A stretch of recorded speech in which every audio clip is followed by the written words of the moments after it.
خودی کا سر نہاد لا الہ الا اللہ. جی جی کہ اگر کسی کو پہلے پیسے دیے ہوں، ہاں ہاں یعنی کہ کوئی ضرورت مند ہو.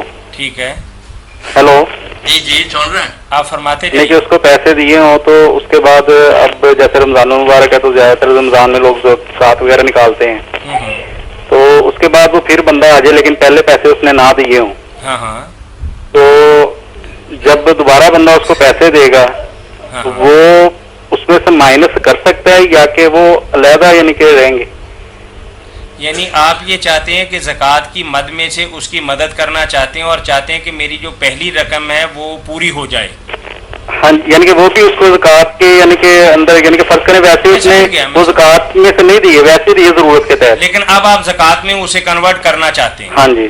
ٹھیک ہے مولانا. ایسے پہلے بھی آپ نے پچھلے ہفتے جواب میں نے دیا یہ بات بتائی تھی کہ اگر کوئی شخص ایسا ہے نا مقروض کہ اس کی حالت ایسی ہے کہ وہ بیچارہ واپس نہیں کر سکتا، نیت ہے اس کی واپس کرنے کی. ایک تو ہے کہ ویسے ہی دبا کر بیٹھ گیا، اچھا بلا یا غریب بھی مگر نیت بات ہے، وہ تو آپ زکوٰۃ میں شمار نہیں کر سکتے. جو سچ مچ مسکین ہے، حقدار ہے، اس کو جیسے پہلے دے سکتے ہیں اس طرح پہلے دیے ہوئے پیسے بھی آپ سمجھ سکتے ہیں کہ وہ میری زکوٰۃ تھی. یعنی کہ زکوٰۃ کے سمجھ سکتے ہیں، نہ سمجھ سکتے، کنورٹ کر سکتے ہیں ادھر. ہاں بالکل شمار کر لیں. بشرطے کہ جس کو آپ نے دیے ہیں وہ واپسی کا ارادہ رکھتا ہو لیکن حالات اجازت نہ دیتے. ایسا نہ کہ کسی نے دبا دیا اب سمجھے ملنے تو ہے نہیں، چلو زکوٰۃ ہی صحیح. یہ ٹھیک ہے، سمجھ گیا. واقعی وہ غریب ہو نا اور دینا چاہتا ہو لیکن زکوٰۃ نہ رکھتا ہو وہ. ہاں بڑے اچھے طریقہ سے نا سمجھ لیں کہ اس کی زکوٰۃ ہی ہے، میں نے اس کو آ گئے میرے پیسے، زکوٰۃ چلی ادا ہو گئی.